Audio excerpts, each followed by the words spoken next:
But the tone was set right from the outset with a series of questions about immigration where the Vice President of the United States wasn't really given the opportunity to respond. Here's how that played out. How many illegal immigrants would you estimate your administration has released into the country over the last 3.5 years? Well, I'm glad you raised the issue of immigration because I agree with you. It is a topic of discussion that people want to rightly have. And you know what I'm going to talk about. Yeah, but do you, just a number. Do you think it's 1 million, 3 million? Brett, let's just get to the point. Okay, the point is that we have a broken immigration system that needs to be repaired. So your Homeland Security Secretary said that 85% of apprehensions. I'm not finished. We have it's a rough estimate of 6 million people have been released into the country. And let me just finish. I'll get to the question. I promise you. I was beginning to answer. Looking back, do you regret the decision to terminate Remain in Mexico at the beginning of your administration? At the beginning of our administration, within practically hours of taking the oath, the first bill that we offered Congress, before we worked on infrastructure, before the Inflation Reduction Act, before the CHIPS and Science Act, before the bipartisan Safer Communities Act, the first bill, practically within hours of taking the oath, was a bill to fix our immigration system. Yes, ma'am. It was called the U.S. Citizenship Act of 2021. Exactly. It was essentially a pathway to citizenship for the... Yes, ma'am. May I finish responding, please? But you have to let me finish, You please. had the White House and the House and the Senate, and they didn't bring up that bill. I'm in the middle of responding to the point you're raising, and I'd like to finish. Yes, ma'am. And that was the opening exchange, Mika. It went on like that for nearly 30 minutes. It goes without saying that Donald Trump would not be given the same treatments, talked over, not allowed to finish those questions. It doesn't mean the topics weren't fair. There was a lot in there that viewers wanted to hear from Kamala Harris. Why do you have different positions now than you did in 2019? How are you going to fix the immigration crisis? All fair questions, but Donald Trump obviously would never be treated that way on Fox News. No, not by, I mean, I've watched Brett Breyer for years. That's just, that was different. I think another great place to focus would be with the enemy from within comments that President Trump made. You see, that's the exact phrase Trump used a number of times in recent days, referring to his political adversaries and members of the press even, and the retribution he would take against them. It's decidedly un-American. It's a big story. And it's the critical backdrop to this moment in which Vice President Kamala Harris sat down for an interview with Fox News. It was supposed to give viewers an opportunity to actually hear her plans as president. Instead, as you saw, it almost immediately devolved into an embarrassing bad faith effort by a once respected host to play to an audience of one. The host's constant, rude interruptions were designed to distract from the issues and facts that Trump and his acolytes try and twist and distort every day. And on Fox News, they try and avoid. And they couldn't.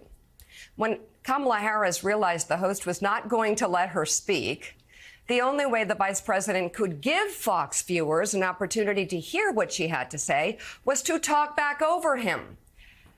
Was he making sure that happened? I personally think absolutely. Did she do well in this environment? Of course. She was great. She's a former prosecutor, attorney general, senator, current vice president. She's fine with a situation like that and even flourishes.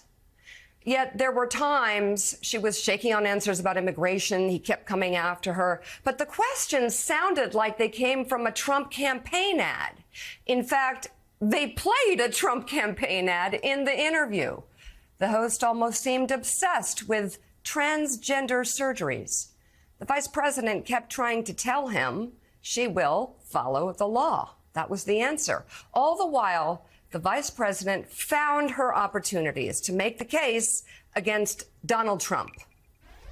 Over the last decade, it is clear to me, and certainly the Republicans who are on stage with me, the former chief of staff to the president, Donald Trump, former defense secretaries, national security advisor, and his vice president, one, that he is unfit to serve, that he is unstable, that he is dangerous, and that people are exhausted with someone who professes to be a leader who spends full time demeaning and engaging in personal grievances and it being about him instead of the American people. People are tired of that. If that's the case, why is half the country supporting him? Why is he beating you in a lot of swing states? Why, if he's as bad as you say, that half of this country is now supporting this person who could be the 47th president of the United States? Why is that happening?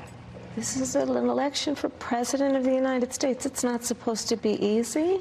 I know, but it's not supposed to be. It is not supposed to be a cakewalk for anyone. So are they misguided, the 50%? Listen, are they stupid? What is it? I would never say that about the American people. And in fact, if you listen to Donald Trump, if you watch any of his rallies, he's the one who tends to demean and belittle and diminish the American people. He's the one who talks about an enemy within, an enemy within, talking about the American people.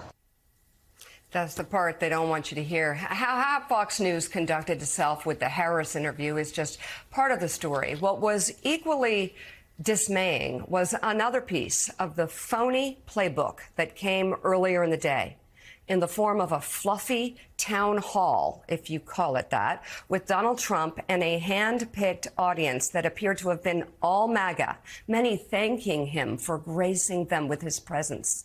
As for the content, well, Trump lied to the audience about the issue of abortion, claiming it'll just work itself out, it'll be okay.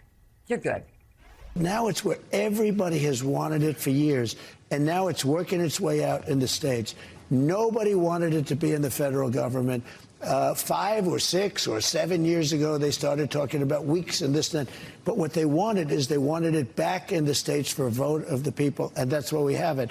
And the states are now voting for it. And honestly, some of them are going much more liberal, like in Ohio. I would have thought it might some be of them a are little not bit different, and some of them are not. But it's going to be redone. It's going to be redone. You end up with a vote of the people.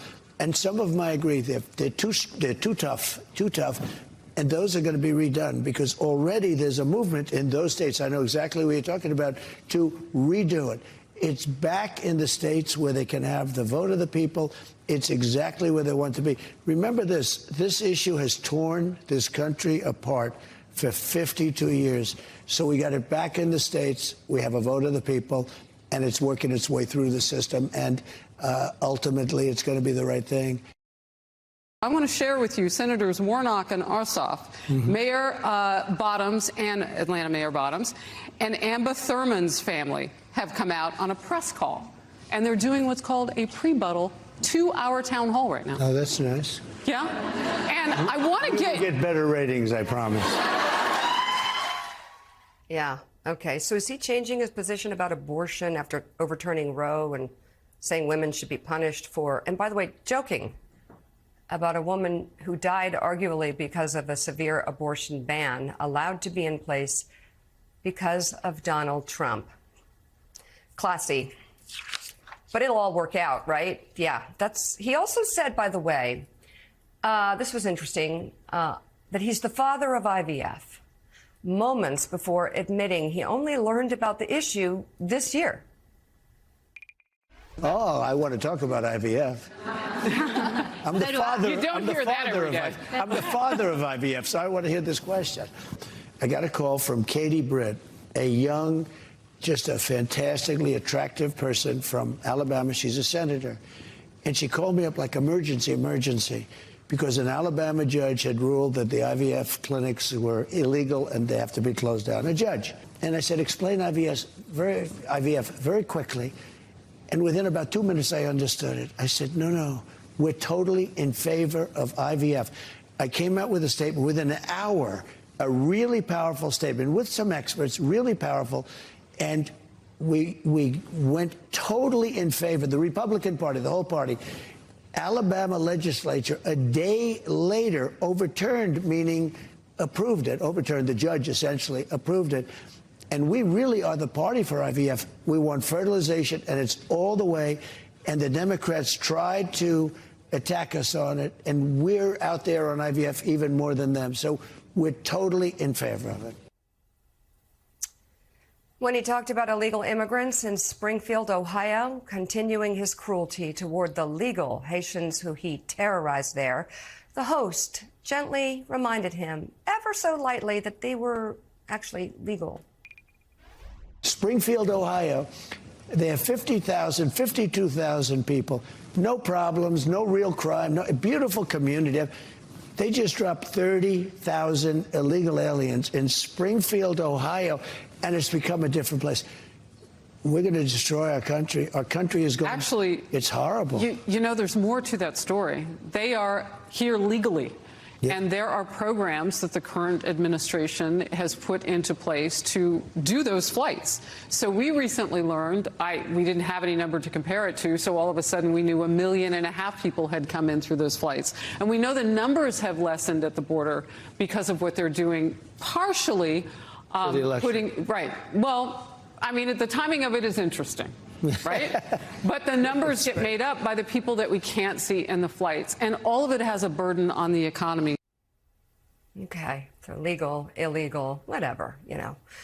But then you go to the evening, the polar opposite. We witnessed a man who spent his life as a down-the-middle journalist, seeming to throw it all away for his audience of one, interrupting the vice president awkwardly and unnecessarily, ignoring many issues that define this campaign, including a woman's right to health care freedom. Most disturbing was when he showed a misleading clip about Donald Trump responding to a question about his enemy from within comments.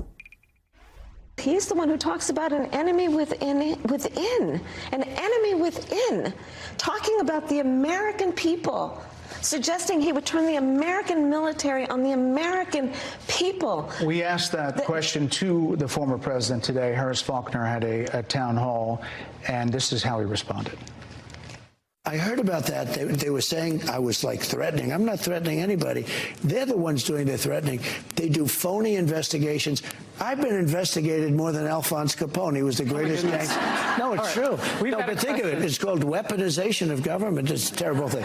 So, Brett, I'm sorry, and with all due respect, that clip was not what he has been saying about the enemy within that he has repeated when he's speaking about the American people. That's not what you just showed. Well, he was asked about that specific... No, that's not what you just showed. In all fairness and respect to you, that was the question that we asked him. You didn't show that, and here's the bottom line. He has repeated it many times, and you and I both know that.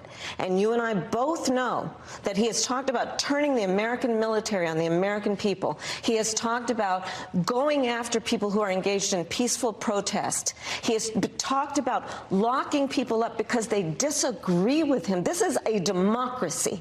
And in a democracy, the President of the United States, in the United States of America, should be willing to be able to handle criticism without saying he'd lock people up for doing it.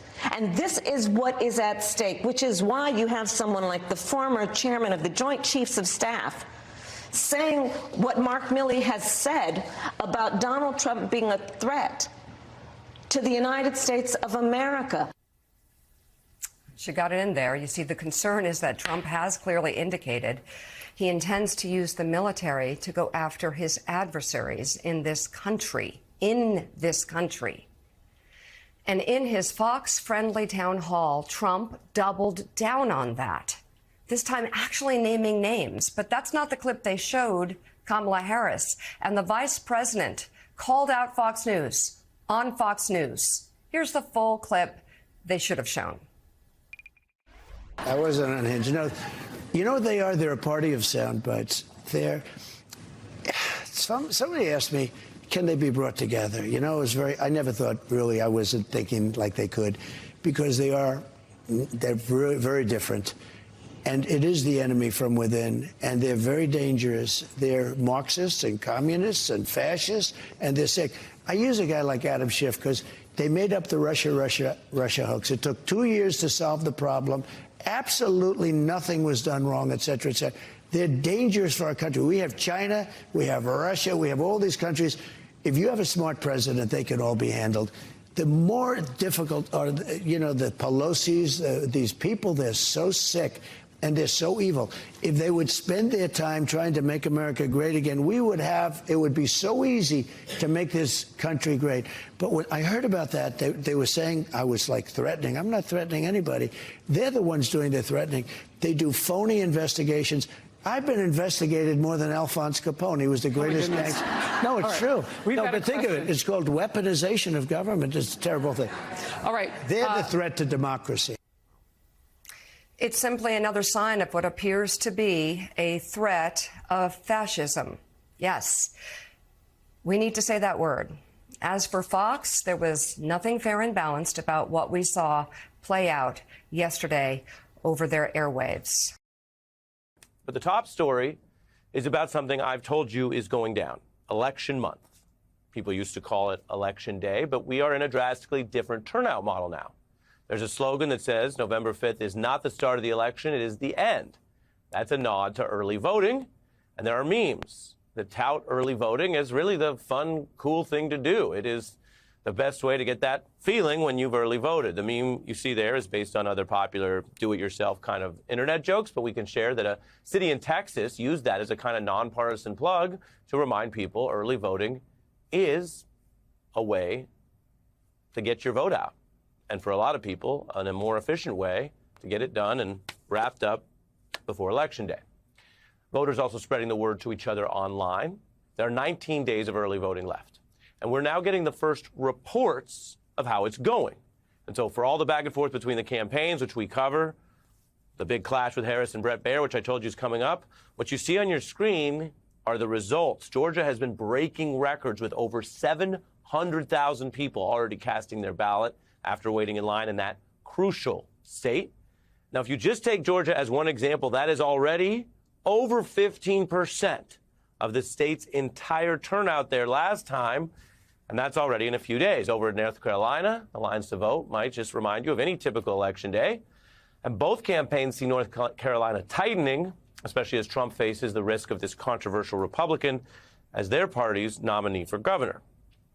So, who benefits more from early voting? Well, that's one of the big debates. Democrats think this is good for them if they can bank early votes, and that higher turnout in some of these states has historically helped them. Republicans, though, we should remind you, have switched from Trump's 2020 attacks on mail and early voting to a much more balanced stance. Meanwhile, what you're seeing here is Kamala Harris really going all out.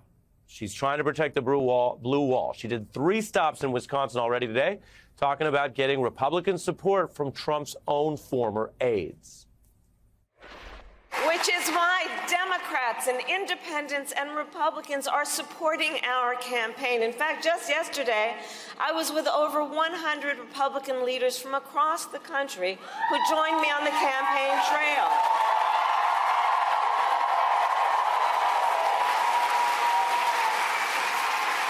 And as they said, it was about putting country before party. And some of them served in Donald Trump's previous administration, the people who know him best. Harris doing rallies, town halls, TV interviews, that string of internet and digital appearances we've told you about. Now, Trump, for his part, is on the trail. It is the home stretch, but he's measurably less active. Rallies have been a mainstay for him, but he's actually doing far fewer of them this season than 2016, as you see there so far, but still he's not going to get anywhere near that total number. It was in 16 when those 200-plus rallies powered that Electoral College win. He's canceled some of the only mainstream TV interviews he's agreed to, from 60 Minutes to CNBC. He's been posting online now about why he'd prefer to face Biden as his opponent, and he cited the 60 Minutes interview that he bailed on, which was now 10 days ago, as part of his reasoning. It's an odd reference at a minimum. But it's part of a larger pattern. Trump was mocked to start the week for that odd music episode on Monday, the dancing, the swaying. Nothing against DJing. If you watch this program at all, you know we could all appreciate music in so many ways. But it's not like he organized a musical event and then people came for it. He promised a town hall and then bailed on it and turned it into a little bit of what you see here. He skipped the promised Q&A. So when you stack it all up, you see the pattern. Trump running from anywhere that he has to face questions, sometimes agreeing to face questions on 60 Minutes or CNBC, which both said with evidence that he'd agreed before he bailed. Town hall was a chance to take questions, but he canceled. So you have Trump, and what seems to help him more than anything is not necessarily how he's campaigning, but just this post-COVID inflation and economic set of jitters, which we've been reporting on. Now, those are factual and perception dynamics. They certainly dragged Biden down a lot. And they've led many voters in various ways to say they want change. And even if inflation's getting better, and we've reported on that, people are still struggling to make ends meet, and they have very recent negative memories of what they just lived through. So think about it like this. Donald Trump left office with a very low approval rating compared to most modern presidents. It cratered, as you can see there, in the 30s. The average was a record low. That's not what you want to be as a president, and you know the guy follows ratings. A record low overall cumulative average of 41%. Now, you might say, gosh, how would he ever get back into the White House with those numbers? But here's why it is closer than some may think it should be. Voters basically misremember giving him higher marks. That retrospective that you see on the right is presidential job approval when people are asked, what did you think of that president's job approval? So the Biden number is current, and it's not that high either for reasons I just mentioned, but the Trump number is now higher than it ever was. So that's, if anything, basically a memory error. Steve Kornacki's been reporting on it this week, a kind of longing for the things that people imagine were better than they were in the past. Now, the pop star Dua Lipa has explored the idea of future nostalgia, that you might want to drive backwards through the memories of your youth. Well, for Trump, the appeal here is a kind of political nostalgia. Voters, by the numbers I just showed you, thinking back on his time as president and remembering it not just as better or worse than we might argue it was on the facts, that's a debate, but overall people are remembering it as better than they said it was at the time. And it's more potent for conservatives, perhaps, who already lean into an entire ideology around conserving the past and being careful with anything new and different and progress in the future. And then the MAGA movement literally spells out the longing for a history when America was supposedly great, unlike now. So that's a dynamic here that is separate from everything I just told you about the campaigning and the rallies and the media. People, when asked, misremember liking the Trump presidency more than before, the political nostalgia. So, as always, I'll tell you what's going on out there. That's something that's going on. I'll also compare it to what we know about the facts and the evidence, because the people who objectively study political history, who write the first draft, who live and shape it, they say Donald Trump's first term was more than a disaster, more than a low approval cratering, record low. They say it was, some of them, the most disqualifying presidential term ever, including Richard Nixon, the only president to be forced out of office. That is exactly what Watergate icon and veteran journalist Bob Woodward concluded. And he's extensively reported on every president from Nixon on. That includes, of course, Trump. It includes the Biden-Harris administration, which he documents in a new book. And here's exactly what he told us last night. The problem with Trump is he's running for president, and he thinks he's qualified. He's disqualified. There is no one suited by temperament as ill-equipped for the presidency. And you put somebody in there like Trump, again, after all he's learned or all he said he wants to do, he wants to settle scores. Settle scores, do vengeance, double down when Woodward says he's disqualified. Woodward's reporting has come up for both candidates this week, Harris quoting the fascist rebuke that is from Woodward's book from Trump's own general.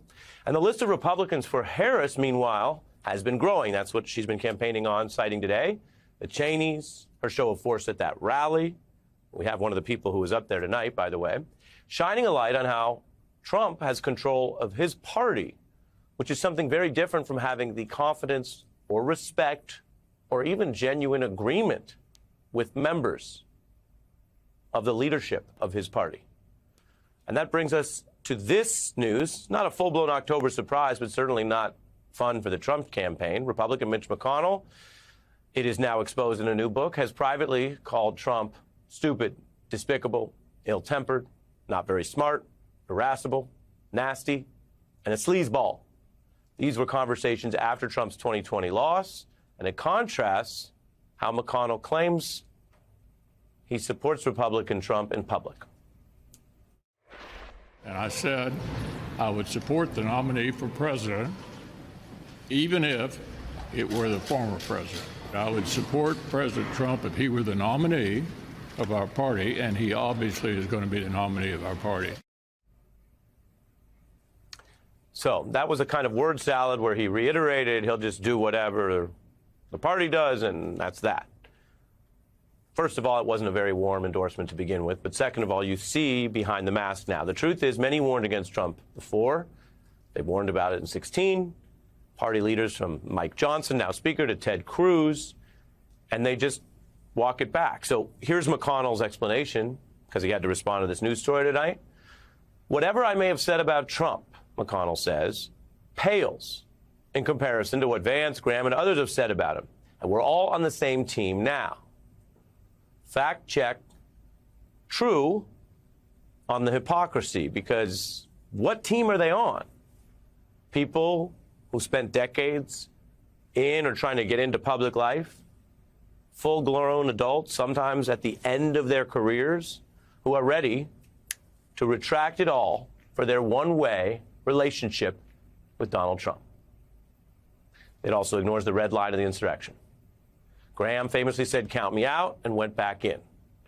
This is bigger than Jan 6th, and it's bigger than recent history, although the insurrection and that history underscores that even when they counted out, they came back. The Harris campaign isn't just benefiting from some Republican hugs and endorsements at the margins or a DNC speech here or there. In fact, you've seen some of these people, former Trump aides, pop up right here on this program and pop up at rallies with Harris and pop up on TV and in ads.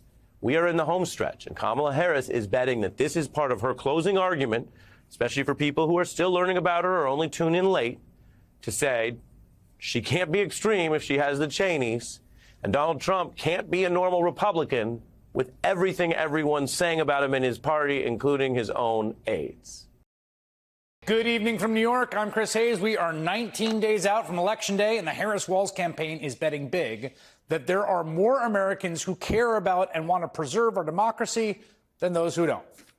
And it's because Donald Trump simply cannot stop reminding everyone what happened on January 6, 2021. It might, in fact, be the moment of his presidency he's most proud of. You had hundreds of thousands of people come to Washington. They didn't come because of me. They came because of the election. They thought the election was a rigged election, and that's why they came. Some of those people went down to the Capitol. I said, peacefully and patriotically, nothing done wrong at all, nothing done wrong. And action was taken, strong action. Ashley Babbitt was killed. Nobody was killed. There were no guns down there. We didn't have guns. The others had guns, but we didn't have guns. And when I say we, these are people that walked down. This was a tiny percentage of the overall, which nobody sees and nobody shows. But that was a day of love. That was Trump's answer when he was asked explicitly by the man you saw on the left part of your screen, an undecided voter, to win his vote back by apologizing, essentially, for the January 6th insurrection in a town hall yesterday. We didn't have the guns, he said. The others had guns. Now, first of all, there were Trump supporters with guns at the Capitol. We know that now. Setting that aside, notice how he structures that sentence. He's referring to the violent mob and the rioters and the people that assaulted police officers as we, his people, his team, the guys who desecrated the Capitol and ransacked offices and chanted "Hang Mike Pence" and brutally bashed the heads in of cops. That's the we. We, the others, the other side, the other team with guns, the ones on the other side, those, well, who was that? Well, those were the cops who defended the Capitol and our constitutional republic itself. Trump has declared the two teams here, him and the rioters on one, the rest of us on the other. Because, again, he agrees with what the rioters did. He wishes they'd been successful. Today, Kamala Harris issued a direct rebuttal to those very remarks to voters in Wisconsin. So now we here know January 6th was a tragic day. It was a day of terrible violence. There were attacks on law enforcement. 140 law enforcement officers were injured. Some were killed. And what did Donald Trump say last night about January 6th? He called it a, quote, a day of love.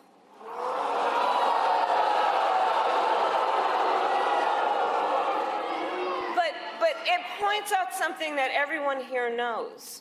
The American people are exhausted with his gaslighting. Exhausted with his gaslighting. Enough! Harris knows that voters correctly find what happened on January 6th indefensible. Majorities do. Trump and his fellow Republicans are doing everything they can to make voters forget about it. This is really central, right? I mean, his hand-picked Supreme Court certainly helped enormously by granting his ludicrous request for total immunity and intentionally making sure that the criminal January 6th case got delayed past the election. Republican politicians who were at the Capitol during the insurrection are not forgotten, at least not privately. Those people know what he did was despicable. And I use that word despicable specifically because it is how Senate Minority Leader Mitch McConnell refers to Trump. According to a new book, amid Trump's efforts to overturn the election, McConnell called him a despicable human being, stupid and ill-tempered.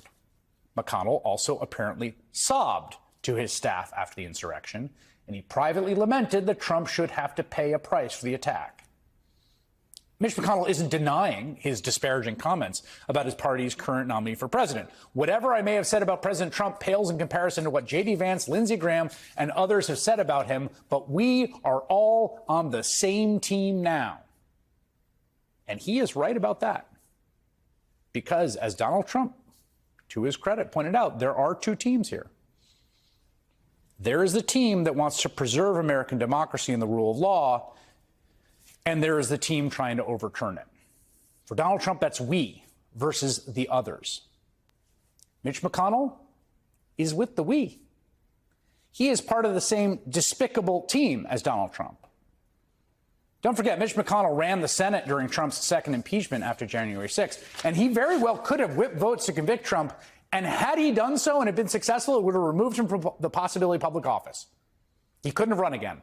And McConnell chose not to do that. And now Trump is running again, and McConnell is right by his side. I think the biggest hope I have is that voters do remember how terrible January 6th was.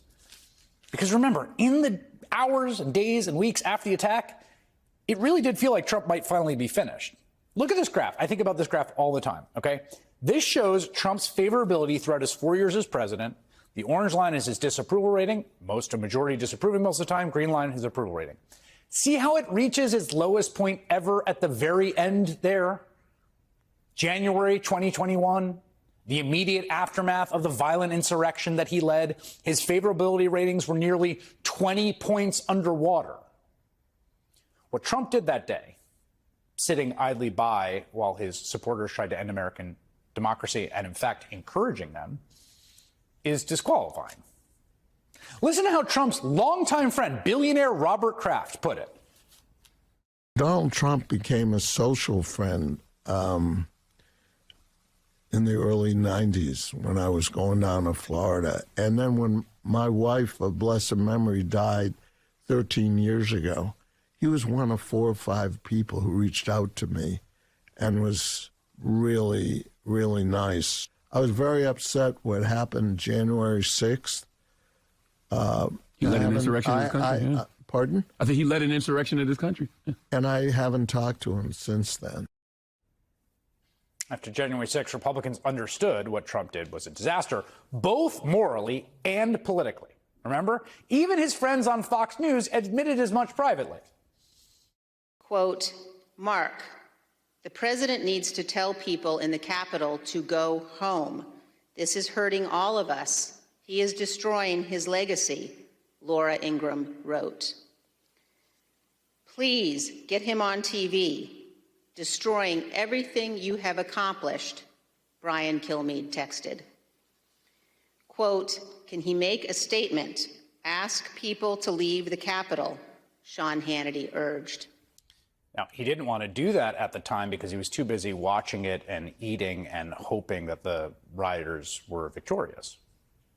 Now, those very same folks, the same individuals quoted there in the Republican Party and on Fox, they are working night and day to just wipe your memories, actively collaborating with this despicable human being by covering up his despicable plan to end the American Republic as we know it. They don't want you to think about the horrors of January 6th while you're filling out your ballot. Just listen to J.D. Vance today. The media loves to talk about January the 6th. And of course, January the 6th of 2021, if you were violent, if you committed acts of violence, then you should be prosecuted for them. Everybody believes that. Whoa, whoa, whoa, whoa, whoa, whoa, whoa. Does everyone believe that, J.D.? Because Donald Trump thinks it was a day of love. He refers to himself as part of the mob. And by the way, promising to pardon the violent rioters.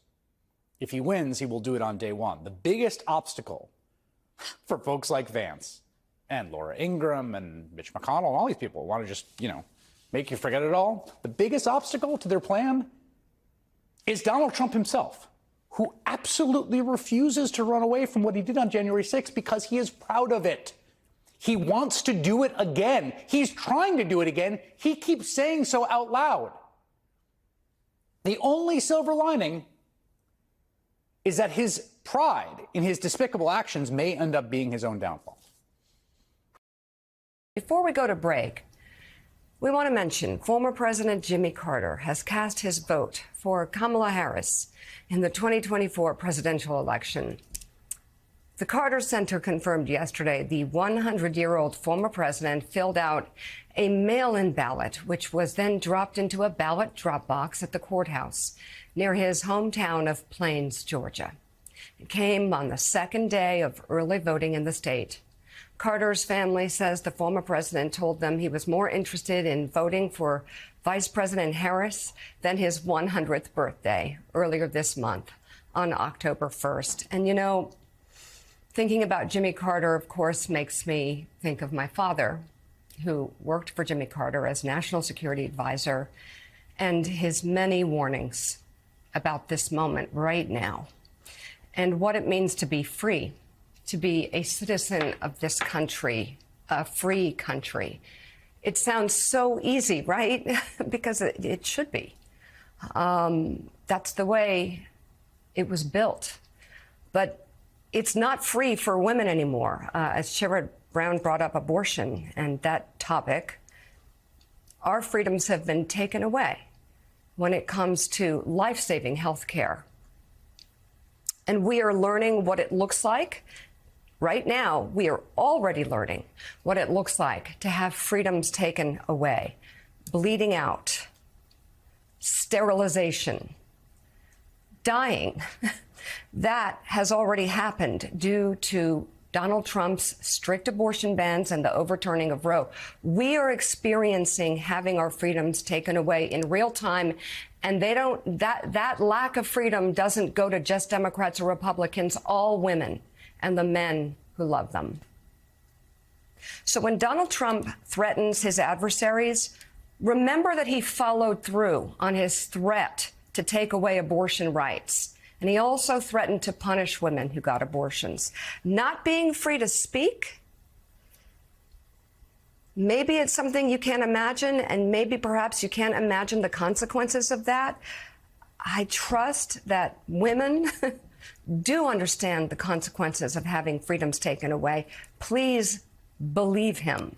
And women certainly do already. NBC's Antonia Hilton is live from Black Mountain, North Carolina, and NBC's Steve Kornacki standing by at the big board. Antonia, both VP nominee Tim Walz as well as former President Clinton are there in North Carolina today. But of course, with the aftermath of Helene, I'm wondering how is that impacting both campaigning and how people are able to vote?